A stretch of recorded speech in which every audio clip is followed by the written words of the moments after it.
Les finances personnelles. Bienvenue à tous. Merci de me suivre encore ce matin sur ma chaîne. Ça fait quand même un certain moment que je n'ai pas produit de vidéo parce que j'étais en pleine réflexion et j'avais consulté pas mal de personnes et pas mal d'experts et j'étais en train de faire une petite réorientation.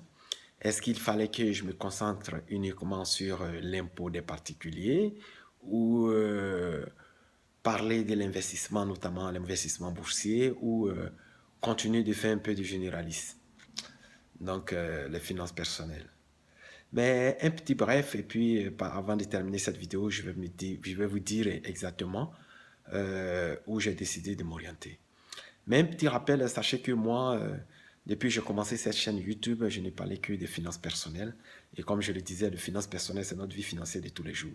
Dans nos prises de décision au quotidien concernant nos finances, dans nos choix de tous les jours. Si on décide d'acheter une maison ou de la louer, on décide d'acheter une voiture ou de la louer, on décide d'investir notre argent ou de la dépenser, on décide d'investir en bourse ou de se partir en entreprise. C'était un peu ça que j'ai développé chaque jour dans ma chaîne et j'ai donné les informations financières vraies pour permettre à monsieur et madame tout le monde de profiter véritablement de leur argent durement gagné à la sueur de leur front. Mais aujourd'hui, avant de vous parler véritablement de ce que je vais dorénavant tous les jours vous parler sur cette chaîne, je voudrais d'abord préciser certaines choses, c'est que revenir un peu sur l'impôt parce qu'on m'a posé beaucoup de questions parce que c'était la grosse période de déclaration de revenus, pour ne pas dire de confirmation de revenus. Et vous voyez, pendant cette période, tout le monde est actif et puis ben voilà, on cherche les documents, on va voir ceux qui sont capables de nous les produire et on fait notre déclaration de revenus, on a un petit retour d'impôt et puis ben voilà, c'est fini. On range tout et on se concentre, on attend l'année prochaine. Vous voyez? Et pourtant, l'impôt, c'est la plus grosse dépense de tous les ménages. Les impôts et les taxes que nous payons, c'est plus de 60 à 70% de notre revenu. Mais tu vois, personne ne s'y intéresse.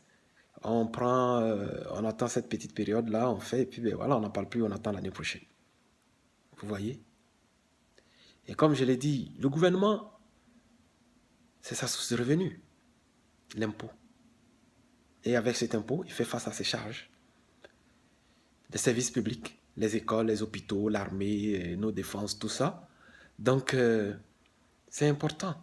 Mais aussi, ça dépend du budget que le gouvernement décide de mettre en place. Comme je l'ai dit, la tranche de la population qui va crier fort dans pendant l'année, donc quand le gouvernement va mettre en place la loi financière et fiscale, il va tenir compte de ça. Vous qui n'avez pas crié, ben regarde, on verra. Si jamais peut-être l'année prochaine vous criez un peu plus fort, on pensera à vous dans nos crédits d'impôt et puis ben, dans les différentes déductions fiscales et puis avantages fiscaux qu'on peut vous donner. Donc c'est un peu comme ça que ça marche. Et surtout, n'oubliez pas que c'est du cas par cas. Et de cette année, c'est d'année en année. Année 1 n'est pas pareil à l'année 2. Le gouvernement en place cette année peut ne pas être pareil au gouvernement en place l'année prochaine. La situation du moment peut ne pas être la situation de l'année prochaine. Donc tous ces facteurs, tous ces éléments, l'environnement politico, économique et surtout militaire mis en place, sans cela que le gouvernement oriente sa politique budgétaire et donc la politique concernant la nation et donc la politique concernant son impôt qui est sa source de revenus. Bref, je vais c'est un peu ce matin c'est un peu comme un briefing je parle un peu de tout ce que j'ai développé l'année passée et puis ben, sur cette chaîne pour revenir sur l'investissement. Comme je l'ai dit, il y a plusieurs types d'investissements. Ton argent que tu gagnes, soit tu décides de l'investir en bourse, de te partir en affaires ou de l'investir peut-être en immobilier.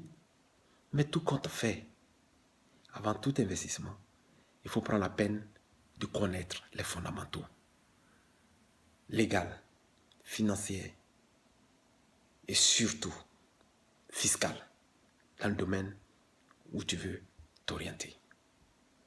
Et donc, comme moi je le dis, souvent les gens regardent sur Internet, on voit des gens qui montrent leurs revenus, on a eu tel retour sur investissement en bourse. Voilà ce que j'ai fait, voici mon portefeuille, je suis rendu peut-être à 5 millions aujourd'hui. Mais ce qu'ils ne vous disent pas, c'est que ce n'est pas n'importe qui s'improvise en investisseur boursier, en trader. C'est toute une fonction, c'est toute une activité, c'est tout un métier. Et puis véritablement, est-ce que tu es fait pour l'investissement boursier? C'est la question fondamentale qu'il faut se poser. Maintenant, si après réflexion, tu penses que cela vient te chercher, la première chose à faire, c'est de te former auprès des meilleurs, de ceux qui connaissent. Et cela va te prendre du temps. Assez de temps. Aujourd'hui, avec le développement de la technologie, on a des plateformes partout. Les gens ils s'érigent en conseillers financiers, en experts en investissement. Mais ce que vous ne savez pas, c'est que vous allez vous casser la tête. Parce que l'investissement boursier, ça prend beaucoup, beaucoup, beaucoup, beaucoup, beaucoup de connaissances. Oui. Peut-être les gens vont dire, ben moi j'achète quand ça monte, je vends quand ça descend. Mais c'est quoi ton plan? C'est quoi ta stratégie? Tu vends quoi? Qu'est-ce que tu as? Qu'est-ce que tu as acheté? Mais en bout de ligne, tu vends pour enrichir qui? Le courtier? Le gouvernement? Ou toi-même? C'est la bonne question à se poser. Dans quelle nation je vis? Dans quel pays? Que dit la loi financière et surtout fiscale dans ce pays concernant les investissements boursiers? Notamment, est-ce que j'investis, je transige les actions? Est-ce que je transige les matières premières? Est-ce que je transige les devises? Donc, dépendamment de quoi tu transiges, tu sauras que dit la loi financière et surtout fiscale dans l'état où tu effectues ces transactions. Tenez aussi compte de la loi financière et fiscale internationale. Parce que ça ne sert à rien d'acheter des actions de Boeing ou des actions de BNP Paribas et résidant au Canada pensant que oh, j'ai fait un gros profit. Non. Il faut tenir compte de tous les frais, de toutes les taxes, de toute l'incidence fiscale. Et donc, la grande révélation ce matin, c'est que dorénavant, ma chaîne ne sera plus une chaîne généraliste, mais une chaîne qui va se spécialiser en investissement boursier. Pour tous ceux qui viennent de me prendre en marche, sachez que j'ai développé pendant un certain temps dans les finances personnelles. J'ai parlé de conscience, j'ai parlé de richesse, j'ai parlé d'abondance financière, j'ai parlé de comment s'occuper de son argent gagné à la sueur de son front.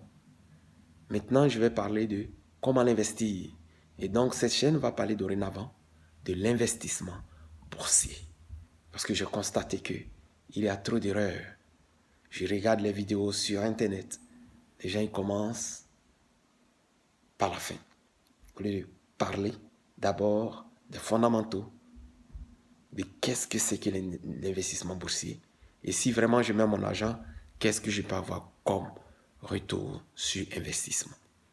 Le plus important, le rendement.